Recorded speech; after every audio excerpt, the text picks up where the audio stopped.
Hello,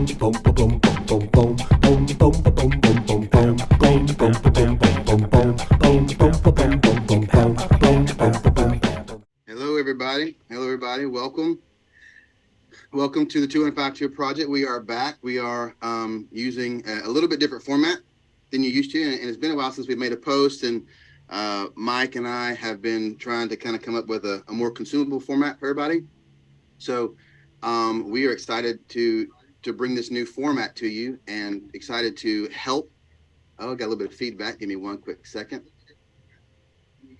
Hold on. Sorry about that.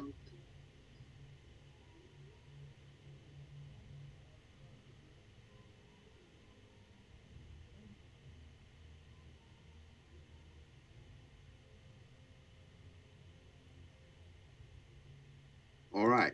I think I'm back. I'm gonna have to go with a little bit of a different, um, Can Doc? Can you say something? So I can hear you. Hey, can you hear me? I Mr. can. Yeah. Okay. I got the audio back. So now we're good. All right. Um, so thank y'all for joining. Well, again, I was the describing the new format, and so we're going to do smaller LinkedIn Live interviews, and then Mike and I will get together and we will do a bigger, longer podcast going over the content from those interviews. And so thank you for bearing with me with the little bit of technical difficulty. I don't have a producer.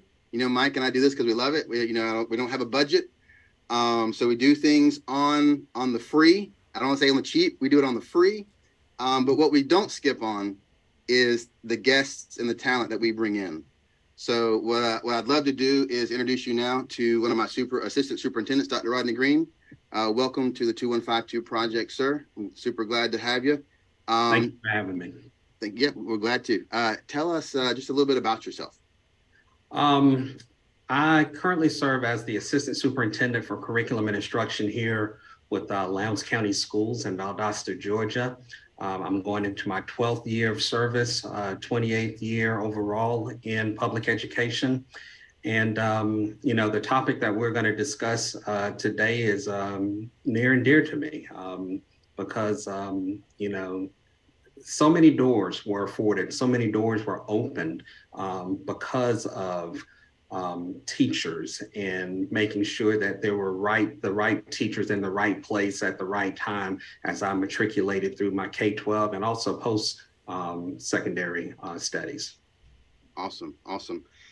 So let's go ahead and jump right in. I know this is people's lunch break on a Friday, and they're wanting to get this content and kind of learn some of the things we've done. So let's start off with just asking you a little bit about someone in a leadership position, at the precipice of a school system. I mean, you're at the top, right? I mean, you're leading this school system, and not quite at the top, close to the top. Well, something you were in the upper echelon, like you were our assistant superintendent, and you were teaching the curriculum. And what's it like to find talent? What's it like to try and hire new teachers in this climate?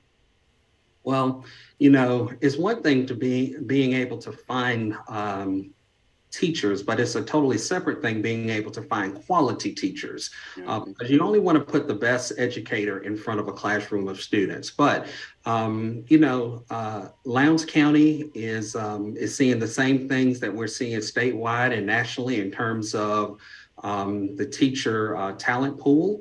There are very few, far fewer students going into colleges and universities to major in education. And, that's no different than anywhere else in this country. And because of that has forced us to be a lot more creative in our recruitment, and, definitely retaining those teachers once we have them on the payroll. Yeah. And, it's the program I graduated from at Valdosta State University doesn't even exist anymore. They don't even teach. I don't even know where students become business educators in the CTE fields. And so I think you're seeing a lot of those fields begin to dry up, and you have to get creative and maybe go in like the alternative certification route. And, see, that's kind of been popular. But just why do you think, and I've always heard people say this, that educators classroom teachers tend to be the worst recruiters to their field in the way that in the way they present themselves sometimes to their students. I don't think necessarily had that problem in our system. We're blessed; we've got a really good faculty and staff. But I mean, can you speak to that for a second? I know that's not something I sent you to look over, but I just had that thought. How can teachers in the classroom? How can we better recruit just by the way we act and handle ourselves, and not complaining in front of students? Maybe. What do you think about that? Well, I think we have to advocate for our profession. Our students are in front of us multiple hours a day. They're seeing the best of us. We we have to be able to walk over to a student and encourage them in the same way that years ago. Whenever we ask that age-old question, what do you want to be when you grow up? We have to encourage them to say, I want to be an educator. That students want to graduate from high school and go into an education related field at post-secondary. So we're number one. We're on the front line of recruiting future educators. Yeah, 100%. I agree, 100%. And I think that the way we handle ourselves and just the conversations our students get to hear when we're not talking to them, but we're talking to other teachers. They're listening. Yeah, they are listening, and when they're people say, "Oh listening. my They're gosh, I watching can't those stand doing this," interactions. like that tells a student who may be thinking about educator, or no, I don't want to go in this field. Mhm. If this is my teacher and they don't like it, why would I like it? I agree with that. So, Yeah. it's tough in our market to find that talent. You mentioned being on the kind of the bleeding edge of new protocols with what we're doing here in Lowndes County. So tell us a little bit about what we in Georgia call the TAP program, the TAAP program, Teaching as Profession. Tell us a little bit about that and why you're passionate about it. Well, before I tell you about that program, I do want to share my passion indirectly is because of that program. Awesome. Yeah, great. 30 plus years ago, whenever I was graduating from high school, going into my undergraduate there at South Carolina State, we had what we had in South Carolina, we called a regional educational service agency. In the PD Educational Center, they actually afforded me a scholarship. And the terms of the scholarship, they gave me a set amount of money every year, with the understanding that for each year that I received that funding, that I would return to the PD and sort of repay that as a classroom teacher. Fast forward to the TAP program now. Again, we're modeling some of those same principles, but we're starting it earlier. That's the beautiful part as teaching as a profession. For so long, our CTAE program and our Voc Ed programs have been training students to go out and to be welders and to be auto mechanics and to participate and have an understanding of so many other professional careers, but we left ourselves out of the equation. Yeah. That's the beautiful part about teaching as a profession. We're exposing students to those educational related fields while they're in high school. We're giving them an opportunity to go out and to obtain those practicum hours in elementary and in middle schools, and in some instances at the high school level. And we're igniting that learning, that desire to be an educator a lot sooner. Yeah. And it makes sense. We're training so many other fields, and we have trained so many other fields, yeah. And we've forgotten about ourselves. And I'll say this, and I don't think this is a common occurrence, but people ask me when I'm presenting or talking or sitting on a panel or whatever I'm doing, sometimes I'll say, Jason, how do you qualify a good work-based learning placement or a good outcome? And my response is, it's hard not to have a good outcome, because if I put a student in accounting who thinks they want to be an accountant and they say, yeah, I love it, I want to go to school to be an accountant, check, that's a good outcome, right? Mm-hmm. But it's also a good outcome if I put a student in an accounting placement as work-based learning coordinator, and they say, you know what, Mr. Venus, I don't know if I want to tie my career to tax season every year.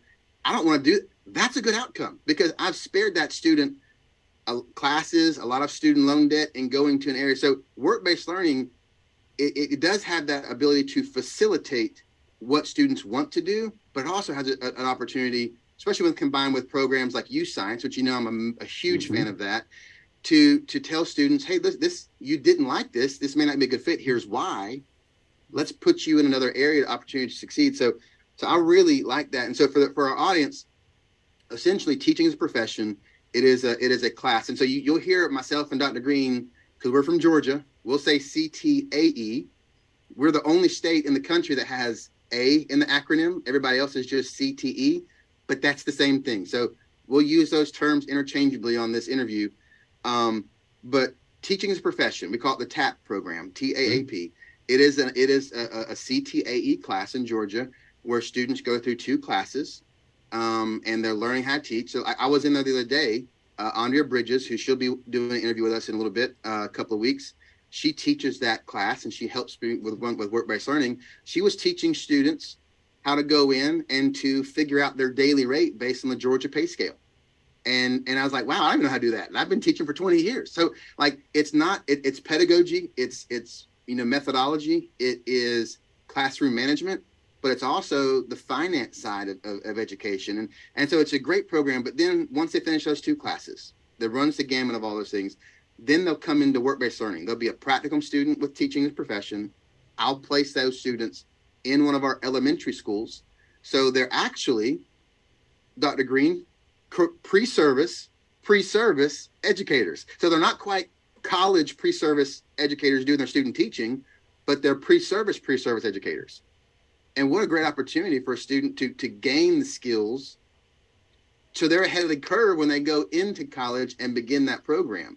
So speak to that a little bit if you have a chance. They're gaining the experience that's needed to be a teacher. And then at the same time, selfishly, as a school system, again, I'm going back to recruitment. That's a marketing piece for us to have them come back and be a part of the Lowndes County school system. I can think of right off the top of my head, at least 2 students.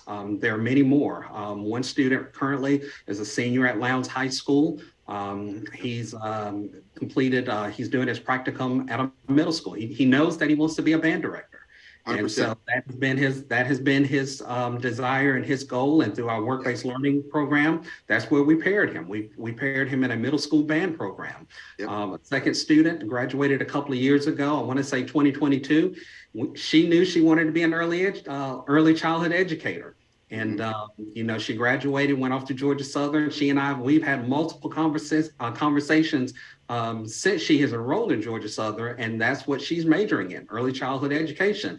Yep. And, I plant that seed, and hopefully in a couple of years, we'll be able to hook her back on here into Lowndes County schools. That's what it's about, mentor our teachers, mentor our students. And then just follow that trajectory and follow their path as they obtain their undergraduate degree. And then at the end of that, being just very hopeful that they will choose to return home. Yeah. And one of our future interviews, I believe this is the next interview that we're going to schedule for the 2152 project, is a young lady by the name of Madison Ply. She was a teaching as profession student in work-based learning. She did her practicum through work-based learning in elementary school while she dual enrolled. And I forget her graduation year, but she graduated like 2 years ago. Yep. And she was just hired. This is her first year in 3rd grade classroom.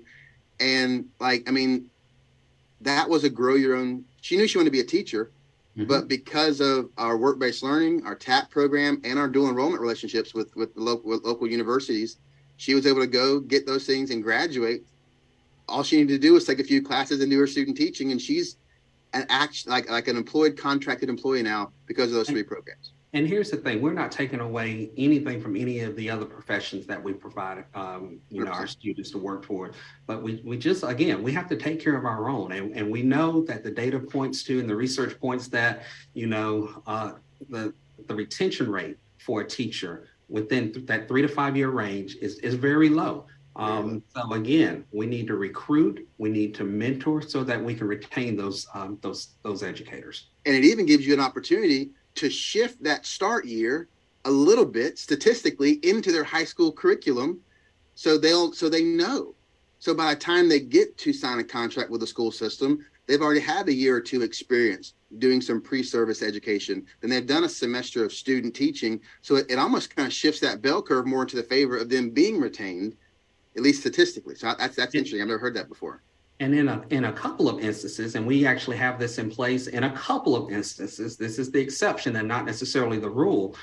Some of those teachers, some of those educators that are in their student teaching phase at the local institution, we have actually hired them. You know, they are actually working on their student teaching credentials and on the payroll at the same time. Again, another recruitment tools we want to keep here. And there's not a neighboring, but a contiguous county to us.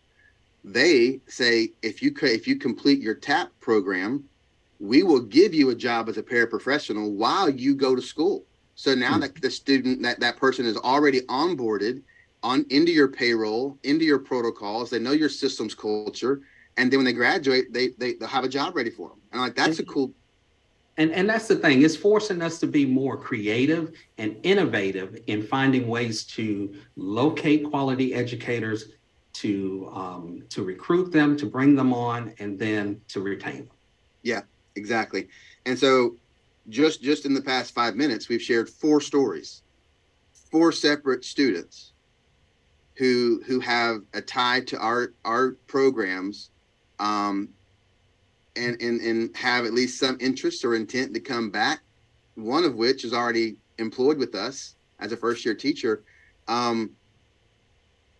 If someone's on the fence, if another superintendent or district leader or person is listening to this, like, you've done a really good job of selling the story, right? But like, they may be on the fence and say, I don't know, like, what could you tell them to push them over the edge and say, look, this is something that you should do, something that you should do?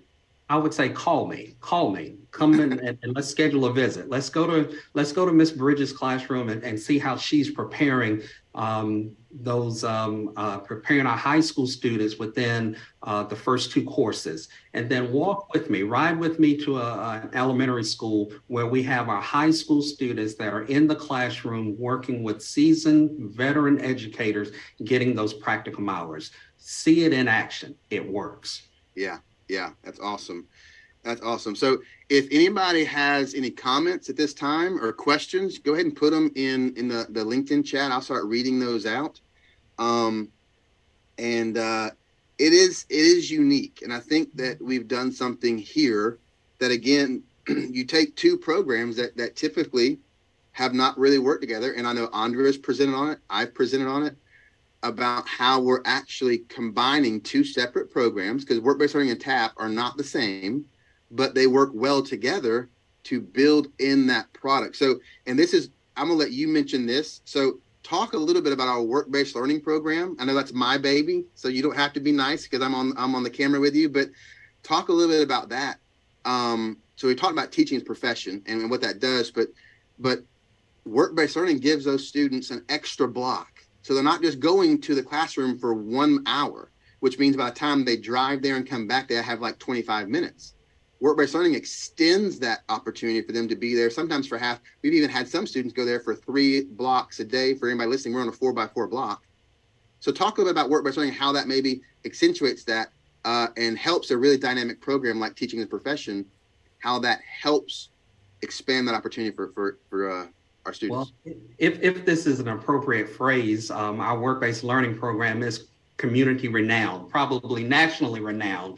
And all of that, Mr. Van Nuss, you do an excellent job facilitating that and getting our students into work-based learning placements. But it all goes back to, just like you said, basically, we're going to place that student into an area of interest. And there's never a failure. Either they go into that work-based learning opportunity ready and prepared to work at the next level, or they back up and they say, hey, this profession, this field is not necessarily for me. Let me take a step back in order to take two steps forward and reevaluate and find what's right for me. And that's the beautiful part about any work-based learning program. That's the beautiful part about ours. Just like you said, they don't have to spend any unnecessary time beyond high school or money or hours. This gives them real world experience. They're building a relationship. They're building some of those soft skills that we hear so much about, so that they are successful once they graduate from high school and move into their future endeavors. Thank you. And we definitely appreciate your success. Again, you are one of my assistant superintendents, and you encourage me to do creative things like this, to market programs, to talk about what it is we're doing, and not just to ring our own bell, but to really, it's that saying that a rising tide floats all ships, right? If we can share what we're doing with other districts who may even maybe a rural district. We're not technically rural because of Moody and the impact we have there, but we're not Atlanta either. Like, we've got a little bit of both. And so we can share that with those other smaller counties. And this is how we're doing this. Try to implement this so you're not having to compete for the same people with everybody. You can retain your own and grow them, onboard them while they're young, and you don't have to even untrain them with any bad habits. So I mean, it's absolutely. That's the beauty. I didn't mean to cut you off, but that's the beautiful part. This program allows us to grow our own.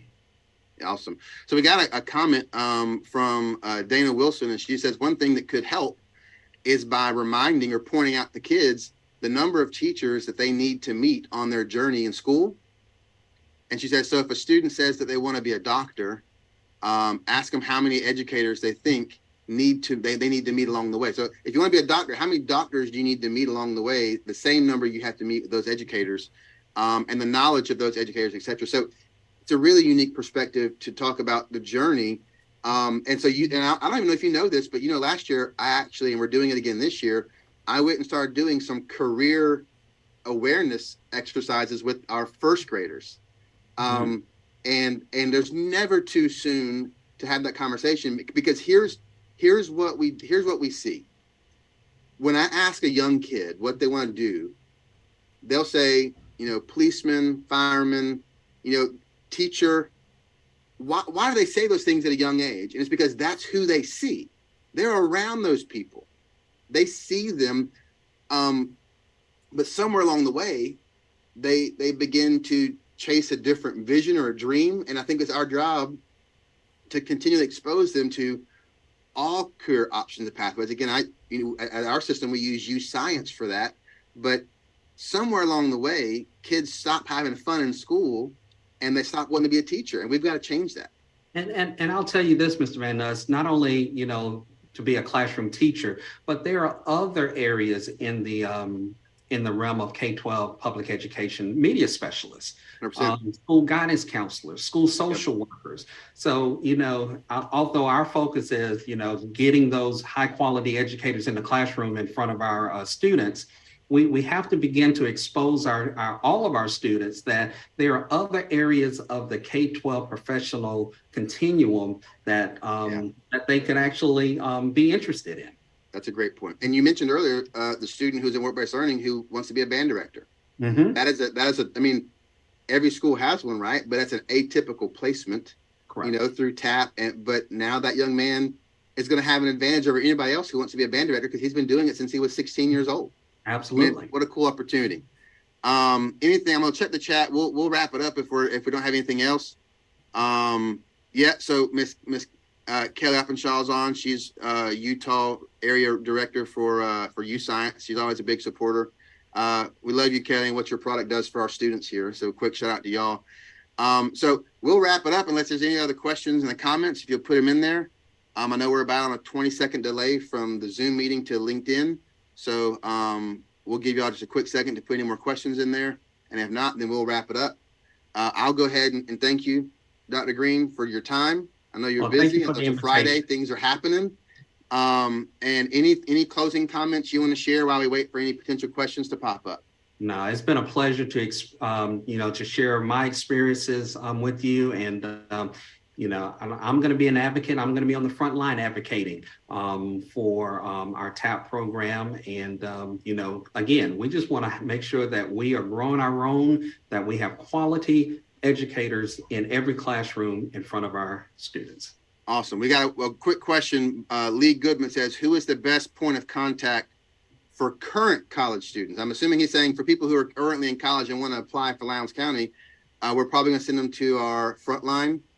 I would send them absolutely to Apple Track. If you'll go to the Lowndes website, www.lowndes.k12.ga.us, and follow the link under Human Resources.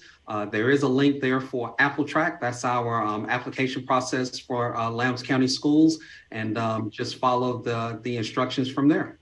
And we've got good relationships with our university, our local university and surrounding universities, and we do take student teachers. So if they may not have got a chance to start their student teaching in high school at the secondary level, but we do still invest heavily in our post-secondary trained teachers. So any of those would help as well. So I don't see any more in the chat. So enjoy your weekend, Dr. Green. Thank you for your time. We appreciate it. Everybody else, thank you all for attending, and we will wrap it up now.